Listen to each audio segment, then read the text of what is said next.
കായംകുളം പുതുപ്പള്ളി മംഗലത്ത് ശ്രീ ഭദ്രകാളി അമ്മൻ കോവിലിൽ അമ്മൻകുട മഹോത്സവം നടത്തി നിരവധി ഭക്തജനങ്ങൾ പങ്കെടുത്തു. കായംകുളം പുതുപ്പള്ളി മംഗലത്ത് ശ്രീ ഭദ്രകാളി അമ്മൻ കോവിലിൽ അമ്മൻകുട മഹോത്സവം നടന്നു. ഇതോടനുബന്ധിച്ച് വിവിധ ചടങ്ങുകൾ നടത്തി.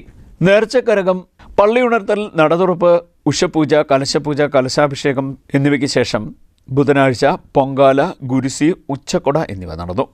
തുടർന്ന് ആറാട്ടുവരവുണ്ടായി. ഇതിനുശേഷം പൂപ്പട, വലിയ പടുക്ക, അന്നദാനം എന്നിവയും നടന്നു. അവസാന ദിവസം പുറംകളത്തിൽ ഗുരുസി, മഞ്ഞൾ നീരാട്ട് എന്നിവയും നടന്നു.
ക്ഷേത്രതന്ത്രി എസ് നീലകണ്ഠൻ പോറ്റി മുഖ്യ കാർമ്മികത്വം വഹിച്ചു.